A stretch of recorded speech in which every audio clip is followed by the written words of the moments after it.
Hello friends!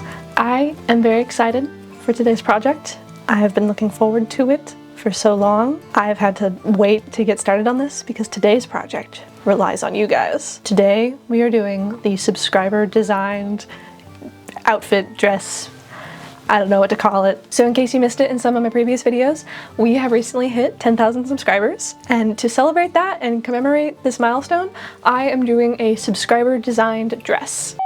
Hi friends, I just recorded a whole thing going through every question and all the options, and then going through and revealing the results and writing all of them down and giving my commentary, only to find out my camera stopped recording 3 minutes in, so I don't totally know what got recorded. The part where I explained what this project is did not, in fact, get recorded.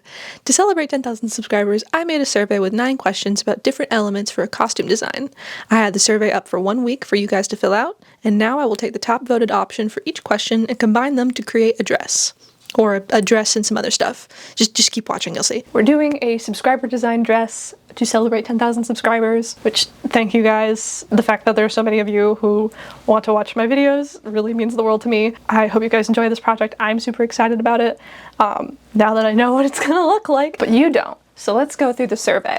Okay, first question of the survey. How long should the skirt be? The winner of that, with 203 votes, was floor length, so we're gonna have a very long skirt. Next question, how long should the sleeves be? Top vote for that, with 124 votes, was long sleeves, so we're gonna have a very full coverage kind of dress. Next, color palette. Overwhelming majority, with 259 votes, was for a darker color palette. But what colors are going to be dark?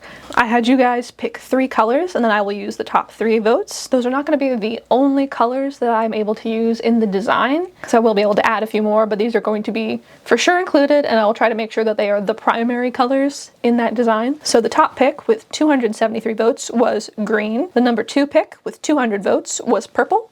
And then the third pick with 188 votes is blue. We're still recording. I am gonna keep checking that every couple minutes because I want to take this corset off. Next question is to pick a time period. This is not going to be a historically accurate costume by any means. This is a period that I will pull from for inspiration. So the time period, top choice with 109 votes, is medieval. Next question, central theme or motif. The top pick with 116 votes was insects. And I did kind of think bugs would win based on people campaigning in the comments of my community post where I announced this project, but I did wear my beetle jewelry in honor of that prediction. Next question, an accessory that I must include in the design. Top pick with 108 votes was cloak/cape. Next question, a fabric texture that I must include. Top pick by far with 187 votes was brocade, which I think is going to work really well with the whole insect vibe. Last question, pick a technique that I will have to use in this design. Top pick with 144 votes was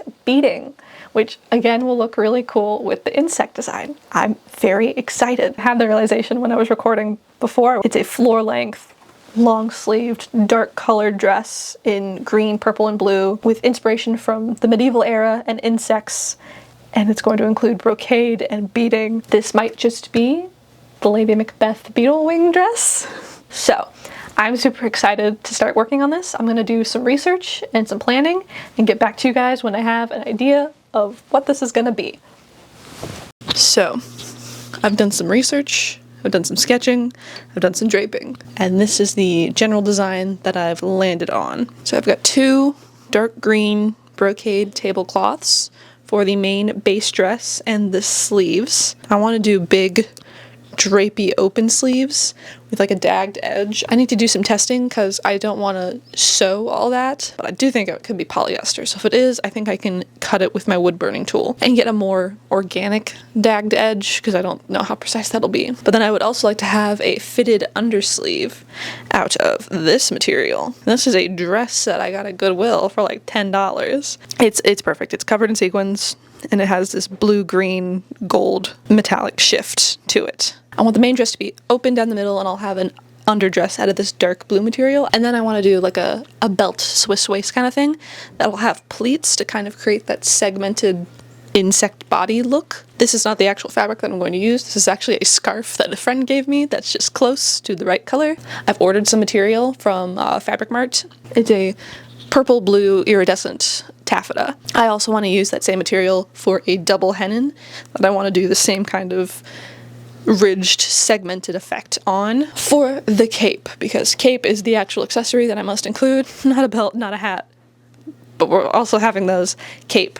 I want to do a very structured, stiff capelet on the shoulders. Maybe the lace, I don't know, I have it on hand. It kind of reminds me of, like, if you look like at macro photos of bugs. Content warning for the rest of this video for pictures of bugs. Just by the way, if anyone hates looking at bugs, there's probably going to be pictures of bugs. I'm sorry. Capelet that kind of sticks off the shoulders like this, and if I can rotate, kind of comes down to 2 points in the back, so it kind of looks like a beetle's outer wings, and then under that I have this very thin drapey white material. This is actually the stuff I use for the cloak on my Space Witch costume, but ribbon applique to look like the veins in cicada wings as like an under cape. I've got this thing here. This is a necklace, just kind of pinned to represent a shiny thing.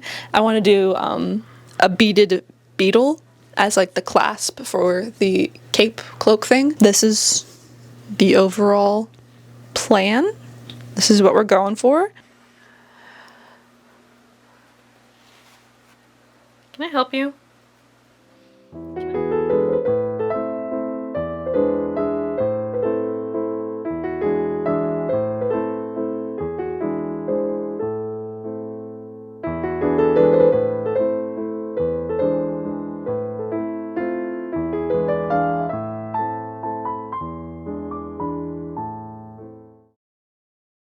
Okay, so it's the next day.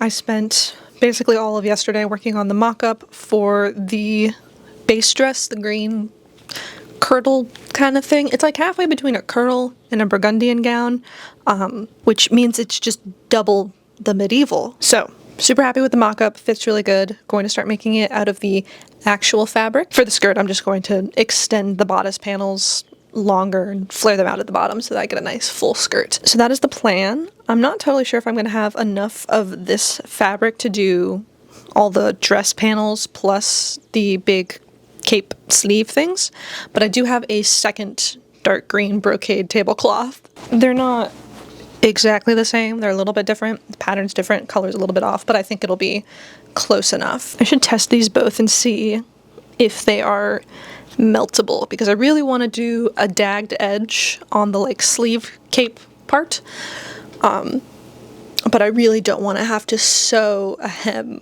on the tagged edge. So if either of these materials are meltable, I'm just going to go ahead and cut that with my wood burning tool. Hopefully I can get a decently clean edge. I'm okay with it being kind of organic and not perfect, so I'm gonna do a quick burn test on these. So the burn test did not go quite as expected. Both fabrics caught fire and left some ash, but they also did melt a bit. So they were polyester, but not 100%. I did test out the wood burner just to be sure, but I didn't love the results, and I knew I would have to work outside with a mask on because of the melting plastic fumes. So I switched gears to a new strategy that I'll show you when I get to the sleeves. But first, I have to cut out my pattern pieces.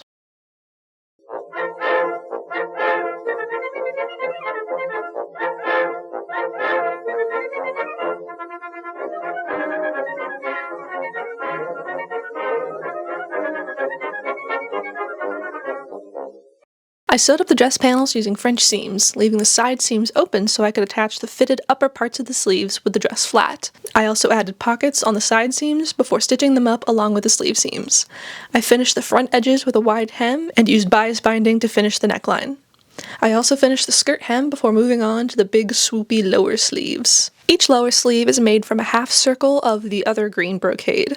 I hemmed the straight edge of each half circle and then made a paper template for the dagging pattern. To get this shape, I took the patterns I was seeing in my references and made it a bit spikier to emulate the kind of shapes that you see in a longhorn beetle. I traced the pattern along the curved edge of each sleeve and then painted Mod Podge on the marks to seal the fabric and keep it from fraying. This did make the fabric stiffer and the dried glue darkened the fabric, but these effects weren't that much of a problem and I had no issues with fraying, so overall I'm happy with the results.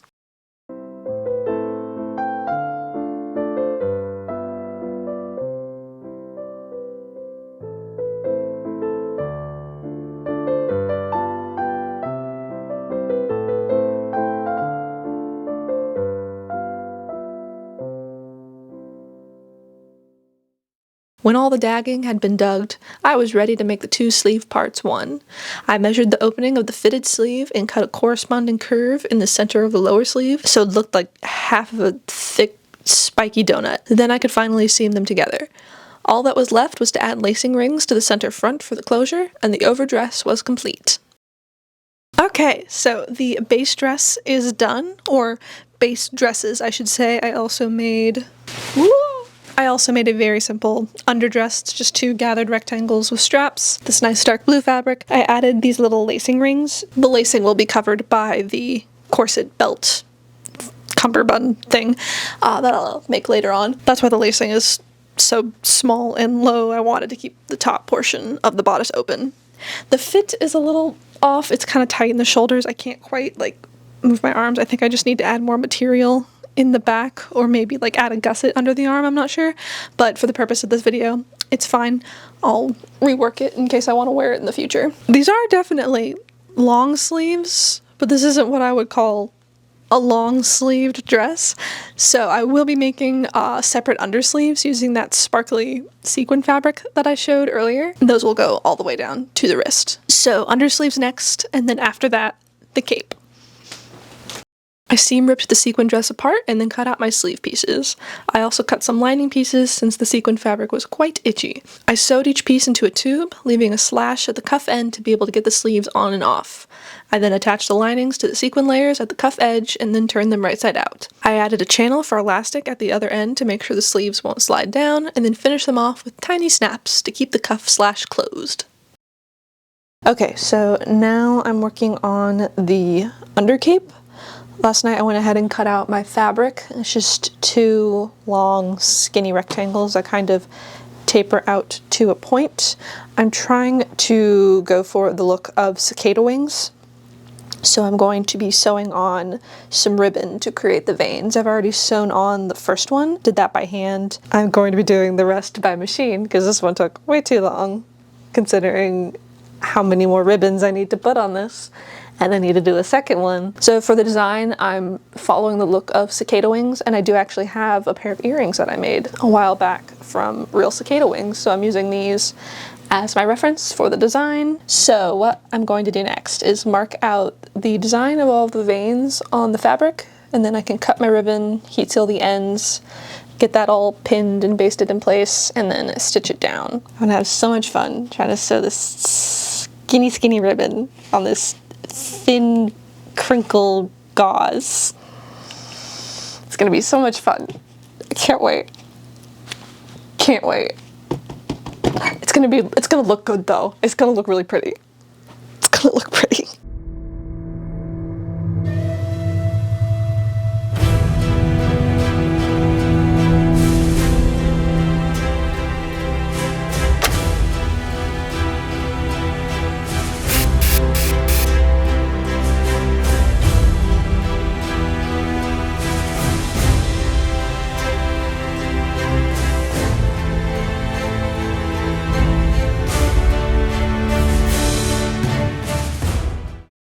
Okay, so the undercape wings are done. They're super cute. So now I'm moving on to the overcape. I went ahead and did a little draping patterning.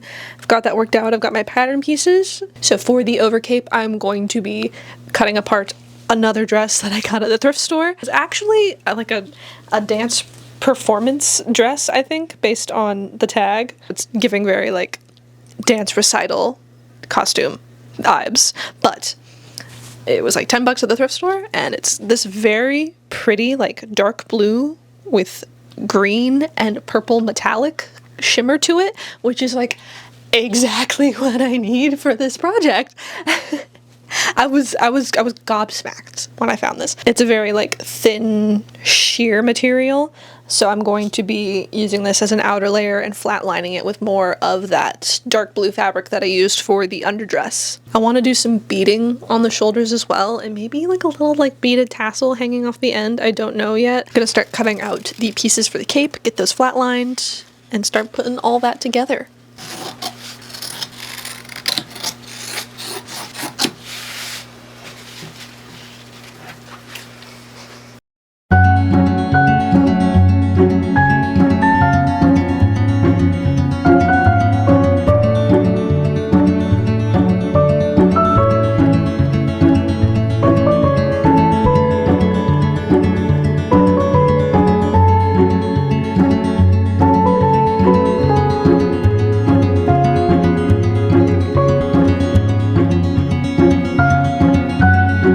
next thing I'm going to work on is the waist piece. It's basically just a Swiss waist. I want a very like curved shape, kind of like a insect abdomen thing, and I want it to have a very like layered plate look. I'm thinking kind of like a roly-poly pill bug insect.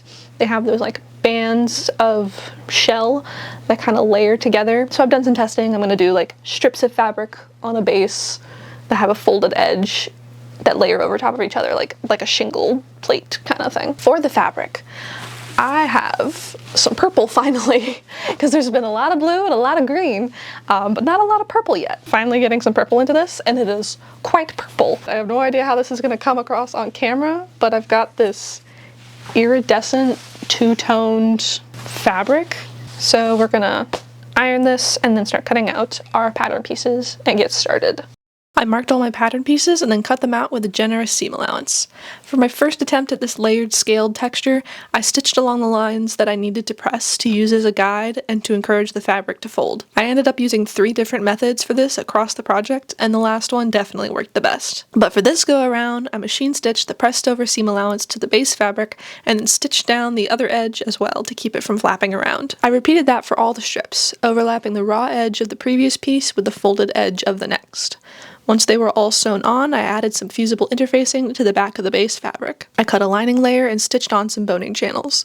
The channels are just strips of cotton with the edges left raw, since the plan was to have them on the interior of the belt where they wouldn't be visible. I then proceeded to sew on the lining backwards, so the boning channels were on the outside.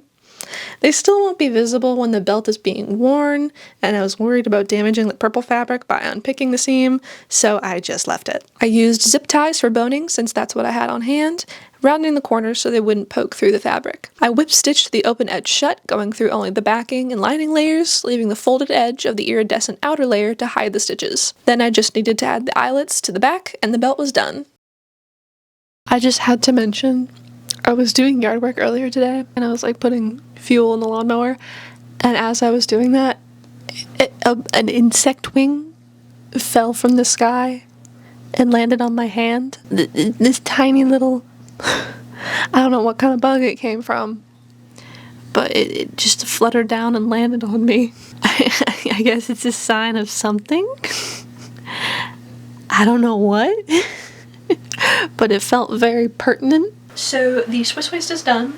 The next thing, the last thing, well, the last item that needs to be made is the double hennin. So my plan for this is to make kind of like a fitted cap and then attach the cones to it. So then I'm thinking through like what I need to do for that. Okay, if I'm making a fitted cap, I need a pattern.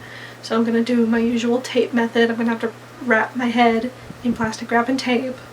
That's gonna be so annoying, but at least I can film it. It'll be funny. Thinking about like how I'm gonna film that, what am I gonna say while I'm working on that. And I'm like, oh, I can make a joke about like, I can't believe I've wrapped my head in tape twice for YouTube. And then I was like, when was the first time I did that? And then I remembered the devil bonnet that I made for Valentine's Day 2 years ago. And the base cat pattern of this is exactly what I was planning on doing, just with a few small modifications. So I was like, okay, perfect.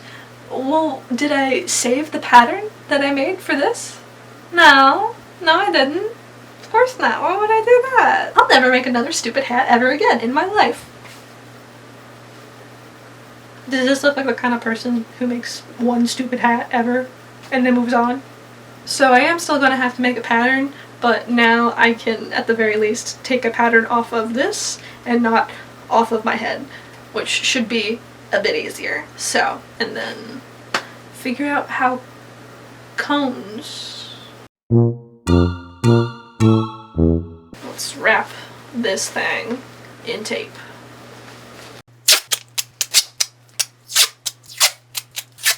Once I had half the cap covered, I marked my seam lines and peeled the tape off. The tape did mess up the finish of the satin fabric just a little bit, so I would use this method with caution. I stuck the tape pieces to some paper, and I had my cap pattern.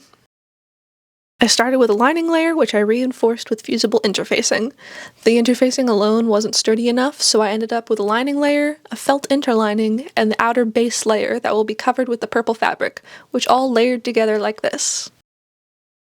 I made a paper copy of my tape pattern so I can actually keep the pattern for future use, and then marked and cut that up to create templates for my purple fabric. This time for the scale texture, I cut pieces of interfacing for each section, fused them onto the purple fabric, and used that as a guide to press the edges under. I machine stitched those onto the base layer, now split into halves, though I did have to hand sew some of the curvier sections. When each half was fully scaled, I sewed them together and finished the edges with bias binding. I made a template for the cones and then puzzled together some felt scraps and interfaced them for the base. I stitched those into their proper conical form and thread marked their final position on the cap. Then I cut the base layer for the third and final round of scale texture. This time, I actually looked up the proper technique for this effect. The main secret is cutting the fabric on the bias, which isn't really a secret. I knew I should have been doing that the whole time. I was just being stubborn and didn't want to waste fabric. But cutting them on the bias allowed them to curve very nicely. I used the paper pattern pieces as a guide for pressing the edges under. I also caved and hand stitched every section onto the base fabric like you're supposed to, and it came out a lot cleaner. With the last of the scales attached, I lined up the edges of each half cone as best as I could and stitched them together into a full cone. I sleeved these onto the felt bases and then finished the points with some tiny gold cones. Then I just stitched the cones to the cap and the hennin was done. On to the final bit, beading. I added a ton of bugle beads to the shoulders of the cape. I used a mix of colors and a random arrangement to create a more organic look. I also added little teardrop gems hanging off the shoulders and at the center back. And finally, I made a little beaded beetle brooch. Try saying that 3 times fast. Using more bugle beads, seed beads, and these little blue-green sequins that magically appeared all over my workspace. And I keep them in this little fly trinket box I got at the thrift store. But with the felt backing trimmed and the bug legs bent to an appropriately jaunty angle, the final look was done, and it's time to see what you all and I have created.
Okay, so I'm going to make this wrap up as quick as possible because I have to pee and I'm not doing it with these sleeves.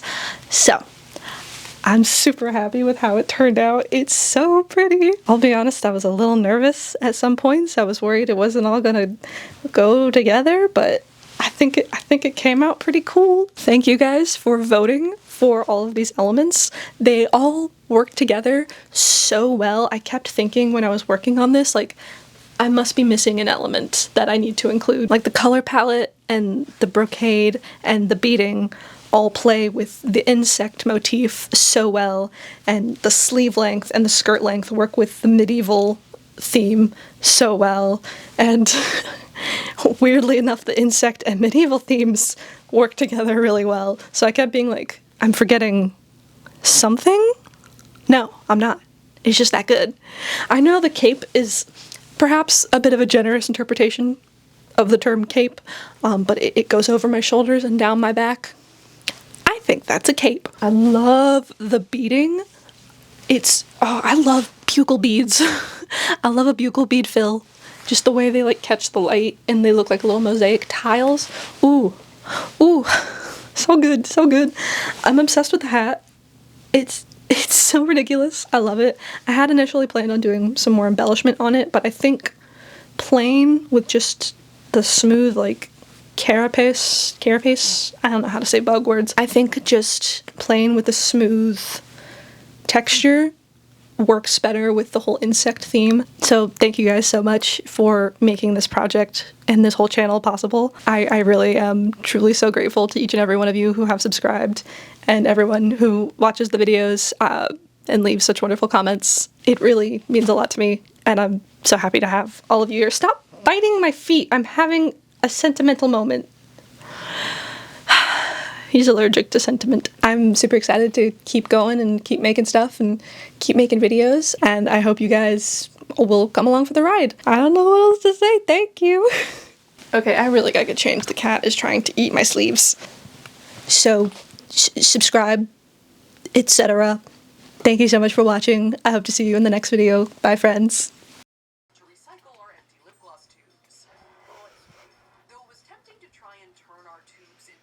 You okay, buddy? Overall, with a lot of struggle and strife, I do think we eventually conquered the lip glosses, and though our ending color Here you wasn't are. fast- I do want to clarify, he did this to himself. The fabric was hanging off the thing, and he attacked. He's been chilling for a while, and then just all of a sudden decided he needed to be freed.